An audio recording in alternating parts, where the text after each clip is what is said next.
Deu certo agora, gente?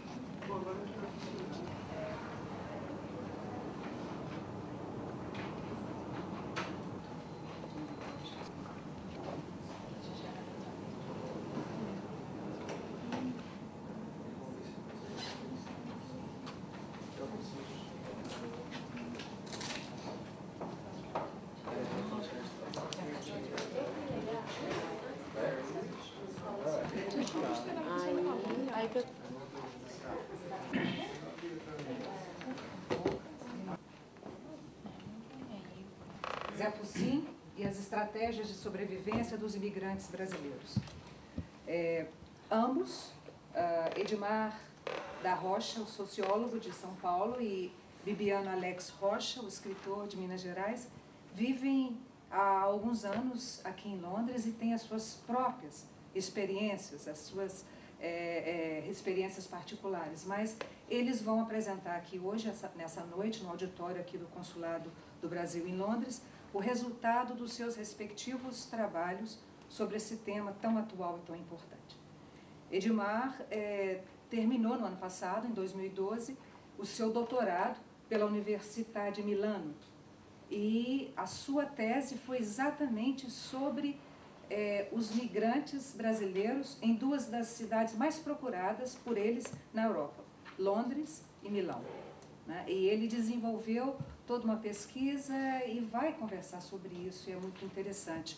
Por outro lado, Bibiano exatamente faz também um paralelo com essa luta pela sobrevivência em terras estrangeiras, através do seu livro, do personagem central, que é o Zé Fucin, né, e a sua luta por justiça.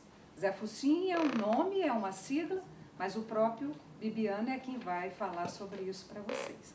Então eu gostaria de agradecer também, antes de passar a palavra para eles, agradecer ao senhor cônsul, né, por ter aberto as portas desse consulado para uma discussão tão importante como essa.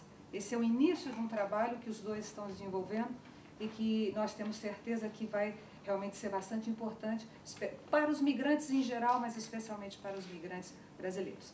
Vou passar a palavra, em primeiro lugar, para o doutor Edmar da Rocha. Boa noite a todos. Eu fiz um trabalho no meu doutorado que basicamente eu estudei as estratégias de sobrevivência dos imigrantes brasileiros em Londres e Milano. Foi um estudo comparativo que eu realizei. A inovação do meu estudo de sociologia, do meu doutorado, ele veio basicamente nesse ponto, estudar duas cidades, que foi Londres e Milano, em um estudo comparativo, estudando o mesmo grupo de imigrantes.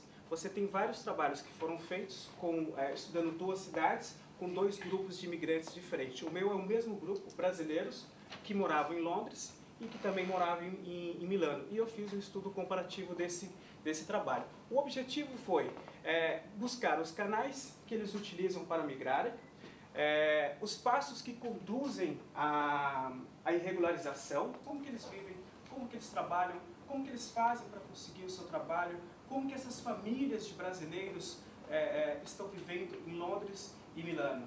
O que é indocumentado, o que é uma imigração irregular e o que seria o imigrante ilegal. Na academia nós não utilizamos o conceito de imigrante ilegal porque ele está referindo-se à lei. Nós utilizamos dois conceitos, ou ele está em condição irregular ou ele está indocumentado. Indocumentado foi um termo muito utilizado basicamente para se referir aos refugiados, que foram imigrantes que vieram em um determinado momento para a Europa ou que se migraram para um determinado país do mundo, enfim, e que eles não tinham documentos, eles eram refugiados. Então essa população, ela foi se caracterizada como indocumentada e automaticamente passou a ser também um conceito, que basicamente se aplica a outros grupos de imigrantes. No caso dos brasileiros, boa parte nós acreditamos que o conceito mais adequado seria em situação irregular. A imigração brasileira para a Europa é um fenômeno novo, apesar dela já existir com vários passos ao longo da história, ela ter começado basicamente na década de 70, com alguns exilados que vieram para a Europa, mas fortemente um número massivo de imigrantes que vieram para trabalhar na Europa, ele ocorre a partir de 2002. Isso em detrimento, muitas vezes, das restrições que foram impostas pelos Estados Unidos, a partir do World Trade Center, ou seja, os Estados Unidos ele basicamente fecha as bordas de imigração, então dificulta-se, e aí a imigração ela busca uma outra alternativa, que a Europa comporta uma migração feminina, em detrimento da imigração para os Estados Unidos, que é uma imigração masculina. O objetivo divino da migração é trabalho, dar uma condição de vida melhor, e depois você acaba unindo a família.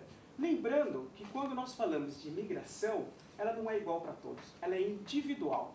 Cada imigrante tem uma razão para poder migrar. Cada um vai dizer no seu íntimo, ele existe um fator que é pelo qual ele sai do Brasil, existe um motivo pelo qual o puxa, né? Que é o fator push and pull, ou seja, um motivo que o traz do Brasil, que o tira do Brasil, e um motivo que aproxima ele da Europa. Ou seja, cada indivíduo, racionalmente, ele tem uma explicação do porquê que ele veio para cá. Mas, no final, nós nos enquadramos basicamente nessas três categorias. Então, basicamente, o motivo da imigração ele vai ser trabalho, estudo e união familiar. Esses são basicamente os três motivos pelo qual os imigrantes brasileiros eles migram basicamente para todo o território europeu. Nesse gráfico, nós podemos ver na Alemanha, Irlanda, Espanha, França, Milão, Portugal e Reino Unido. Os passos que levam à irregularidade. Essa pessoa, por exemplo, ela veio para Londres para fazer o mestrado. Ele estava fazendo o mestrado aqui, tinha visto de estudante, permissão para trabalhar 10 horas no Reino Unido, e ele foi pego trabalhando pela UK Border. O que aconteceu com essa pessoa? Ele foi pego trabalhando mais do que 10 horas que era permitido por lei. Ou seja, essa pessoa foi detida pelo Home Office, ficou preso e não foi deportado, mas recebeu uma carta para poder ir embora do país, para poder deixar o país. Ele não foi basicamente deportado pelo Home Office, mas recebeu uma carta para poder deixar o país. Se você está sujeito à deportação, você é considerado como indocumentado. É essa a definição, que é indocumentado e imigração irregular tem a mesma definição aqui no Reino Unido. Se nós entendemos e estudamos os passos que vão para a irregularidade, nós precisamos também estudar os passos que voltam para a regularidade. Quais são os passos que voltam para a regularidade? E essas são as estratégias que são utilizadas pela migração brasileira. O transnacionalismo, até então acreditava-se que ele existia entre dois países. No meu caso, por exemplo, o transnacionalismo ele existe entre 3 países.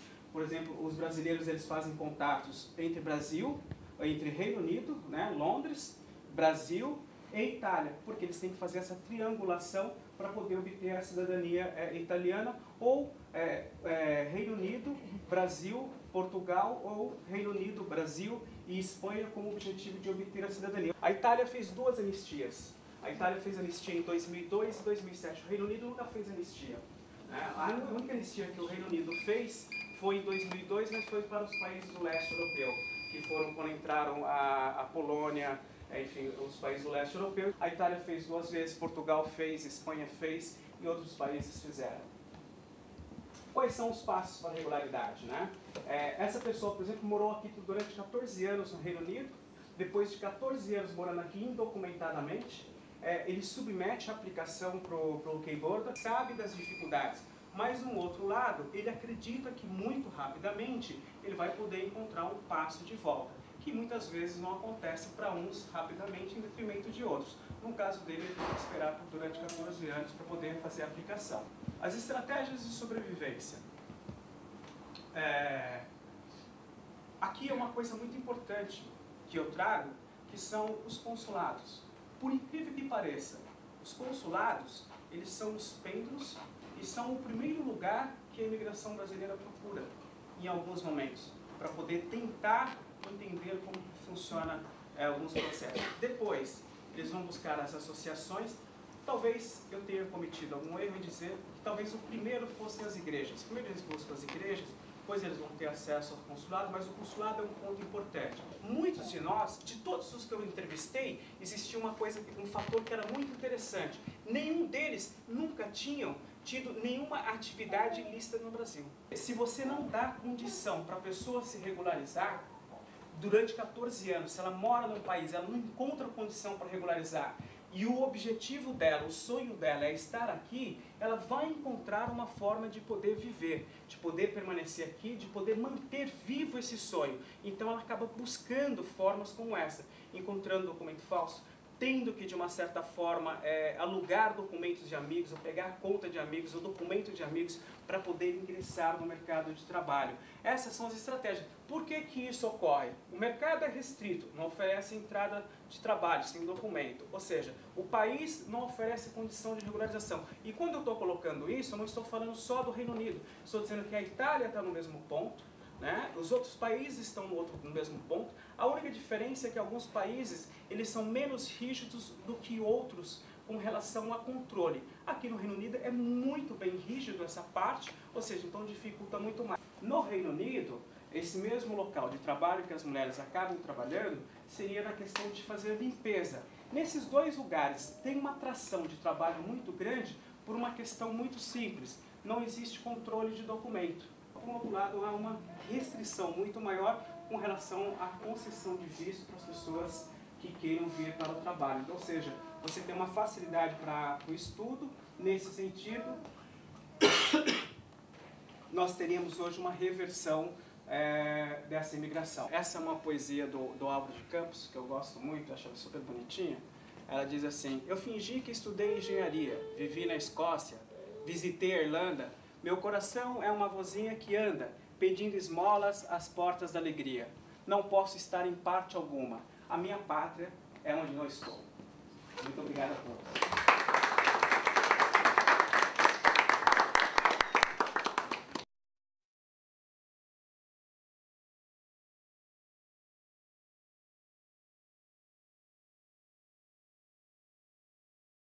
Eu tenho uma questão muito interessante, Bibiano. Como é que esse cachorrinho chegou em Londres? Como que ele sobreviveu aqui?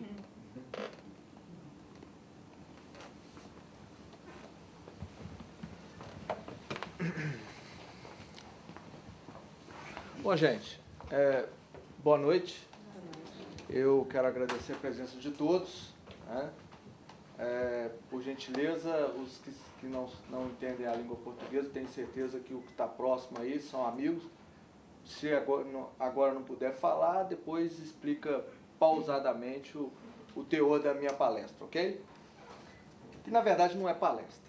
Eu, na verdade, eu sou um brasileiro da cidade de Manhuaçu, uma cidade que fica na região da Serra do Caparaó, próximo ao Pico da Bandeira, terceiro ponto mais alto do país.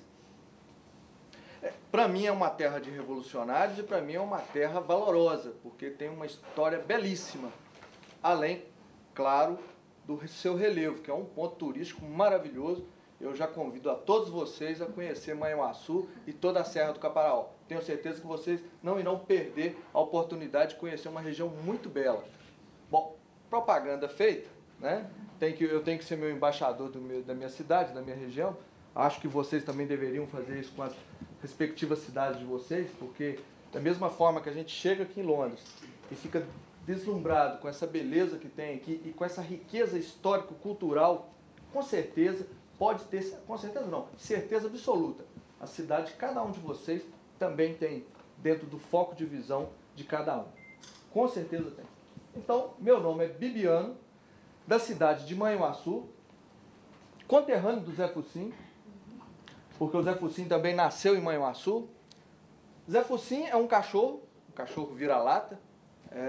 O brasileiro entende muito bem o que é um cachorro vira-lata. É o cachorro de rua, é aquele que a gente está acostumado lá na nossa cidade, ver passando na rua, né? Lá na calçada, aquele marronzinho, de preferência aquele marronzinho claro, né? Esse é o mais padrão de cachorro vira-lata. Então o Zé Focinho é esse, marrom claro, passando na calçada. Não é sem raça, ele é miscigenado, como todos nós brasileiros. Então é a nossa identidade, no meu foco de visão. Respeito quem discordar, mas dentro do meu foco de visão, esse é a figura, essa é a essência do brasileiro. Eu tive a ideia de, quando fui escolhido para ser o porta-voz do Zé Focinho, e também faço minha culpa, que o Zé Focinho ainda não é tão reconhecido e tão valorizado a nível global, porque talvez o assessor dele ainda não foi competente o suficiente. Talvez se ele fosse da Walt Disney ou do Maurício de Souza, ele já teria ganhado o mundo. Mas ele está aqui, ele está em Londres. E a tentativa dele é não só adquirir mais superpoder, mas principalmente passar a mensagem que ele tem para o mundo inteiro. Ele é capaz disso. O Zé Focinho veio para poder somar no mundo. Entendeu, gente? Então, assim, o Zé Focinho, ele lá em Manhuaçu, na cidade dele, quando ele nasceu, ele começou a caminhar pela rua e aí ele encontrou uma caixa de livros. E nessa caixa de livros ele achou aquele objeto estranho, curioso, e ele percebeu que esse objeto, quando ele meteu o focinho, ele conseguiu abrir, ele percebeu que era um cheio de códigos. E aí, pouco a pouco, ele conseguiu ir decifrando esses códigos. O interessante é que, ao decifrar esses códigos, simultaneamente, ele se auto-alfabetizou. E aí ele percebeu que essa alfabetização poderia lhe dar o poder de começar a viajar no mundo do saber, do conhecimento. Ou seja, ele adquiriu um superpoder. Então eu estou falando de um cachorro que tem um superpoder. Ele não fica invisível, como o homem invisível, ele não voa, como o super-homem, mas ele tem o poder do conhecimento, que é, por incrível que pareça, palpável a qualquer um de nós. Esse cachorrinho leva a uma coisa curiosa, o nome. Zé, segundo o dicionário Aurélio, os dicionários portugueses, você vai no dicionário, localiza a palavra Zé. Zé significa, né, comum do povo. É focinho, porque é uma licença poética. Também tenho que, mais uma vez, dizer que é o dialeto do mineiro do interior, que fala um pouquinho de cadinho, trembão, né, trem. Então, eu pronuncio focinho. Mas é mais que o pronunciar do mineiro, é mais que a licença poética. Também é uma sigla. Forças Unidas contra as Injustiças no Mundo. O Zé Focinho é o cara. Ele só não tem ainda um assessor à sua altura, mas o Zé Focinho é o cara. Por quê? Porque esse cachorro vira-lata, ele percebeu o poder que ele tem para ajudar a transformar o mundo.